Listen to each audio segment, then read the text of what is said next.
Ce quartier, en fait, j'ai mis 30 ans à ne pas le connaître. Pourtant, tout petit déjà, je passais mais régulièrement, mais pas loin du tout, quoi. Depuis la banquette arrière de la voiture de mes parents, en fait, quand j'étais petit, c'était un morceau du grand décor qui défilait à gauche et à droite de la voiture sur le chemin des vacances pour aller à la maison de campagne. Et c'était un quartier, évidemment, dont j'ignorais le nom et l'existence. Et de ça se dégage l'impression d'une grande pauvreté, mais qui ne me concerne pas parce que je suis dans ma voiture. C'est pour ça, merci beaucoup, je suis très heureuse ensemble créer cette balade parce que je pense que ça peut faire le pont entre Marseille, ce quartier, et aussi entre les habitants de ce quartier, ce qui est très important. On est dans un endroit un peu bâtard, à la frontière de plusieurs quartiers, et on a été notamment au cercle de boulistes. Et là, il y a un mec qui nous arrête direct, il fait attends, on est à la Belle de Mai ici. Et il y a son collègue qui le regarde, qui fait mais non, on est à Saint-Mauron. L'autre il fait non, on est à la Belle de Mai. Et les mecs ils commencent à se tirer dessus, à s'embrouiller bien comme il faut. Et on a trouvé cette interaction assez marrante parce qu'elle témoigne de vraiment comment les gens se sentent et à quel quartier ils veulent appartenir. On voit quand même toute la dimension très hétéroclite, enfin hétérogène, voire hétéroclite du logement à Marseille. C'est fait pour plein de raisons. Marseille est une ville qui est qui a toujours été très libérale dans plein de choses, dans les mœurs, dans la politique et dans l'économie aussi. Et donc finalement, la ville, elle s'est faite beaucoup par l'initiative de l'acteur privé. Et donc ça nous donne une vision ou un paysage urbain finalement très hétérogène, qui fait d'ailleurs pour beaucoup de gens la qualité de cette ville. Cette barre fait partie d'un ensemble, donc c'est la résidence plombière, elle fait partie d'un ensemble dont on ne voit pas une grande partie.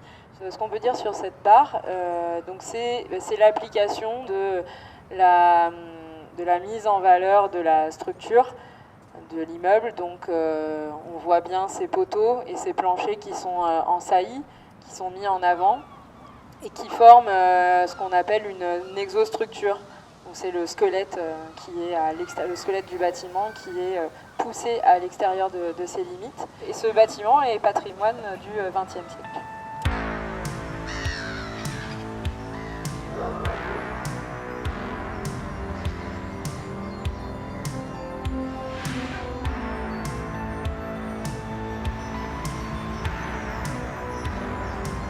Une densité, ça se calcule en logements à l'hectare. Et c'est absolument essentiel comme notion.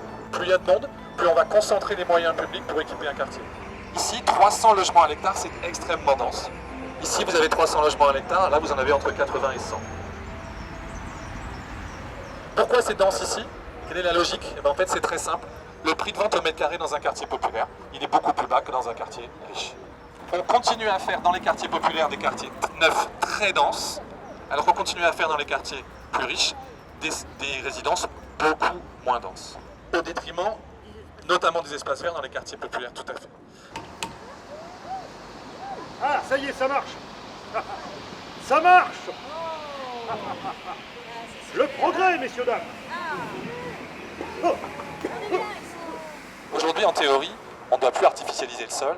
On a une règle de zéro artificialisation nette et de très fortes incitations à maintenir des cœurs d'îlots, ce qu'on appelle en pleine terre. Et on aurait pu faire de la pleine terre, sauf qu'il y a un parking parce que le sol est trop pollué. Et parce qu'en fait, l'ensemble de ce secteur, et ça on va le retrouver très souvent dans les tissus urbains constitués anciennement industriels, fait qu'on ne peut pas replanter des végétaux sur les cœurs d'îlots.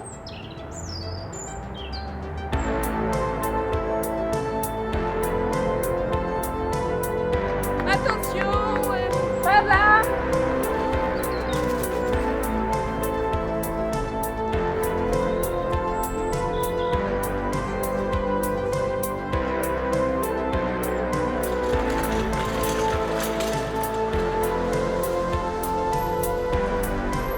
Venez, venez.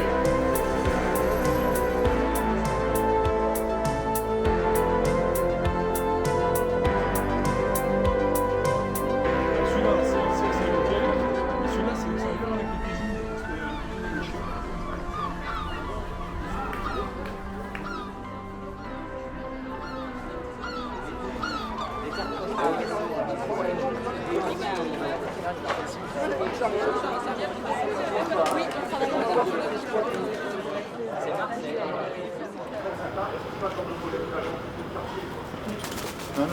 alors là, non. Non, c'est pas du tout un projet de bobo.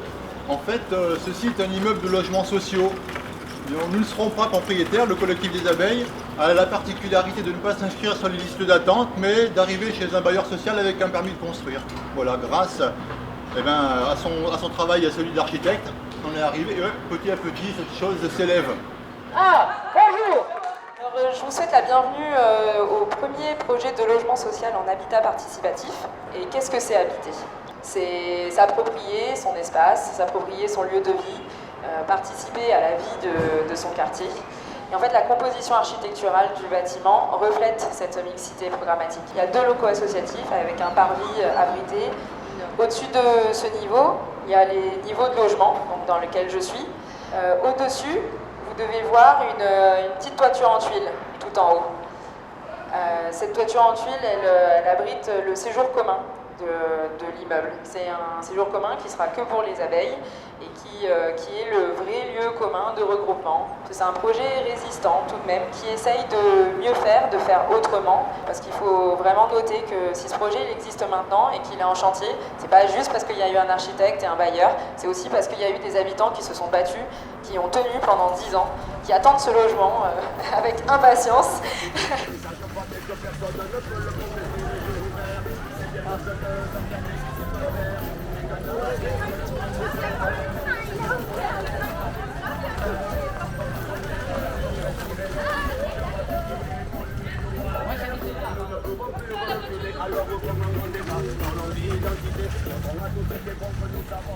Et l'urbanisme, c'est, pour conclure là-dessus, c'est vraiment ça aussi, c'est de travailler dans les trams. On parle beaucoup de trams urbaines, aujourd'hui de trams vertes, de trams bleues, etc., de trams d'équipement, qui permettent en fait justement de donner des structures au quartier et de ne pas être seulement dans cette fameuse juxtaposition des formes d'habitat, mais on peut quand même mettre un peu, je ne vais pas dire de l'ordre, c'est pas le terme que j'emploierais, mais mettre en tout cas du sens, et du sens à la fois géographique et social dans ces habitats très hétérogènes.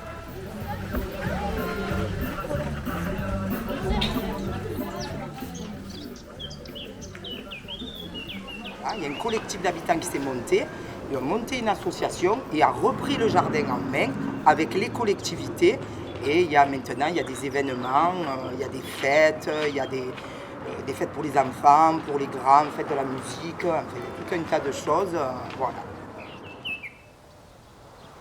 Oh, mon 3e arrondissement de Marseille, je chante pour toi, toi qui m'accueillis. Je chante pour toi, toi qui m'héberges. Oh, mon 3e arrondissement de Marseille, j'en suis reconnaissant de ta générosité. J'en suis reconnaissant de ta bénédiction. J'en suis reconnaissant de ton hospitalité. Merci.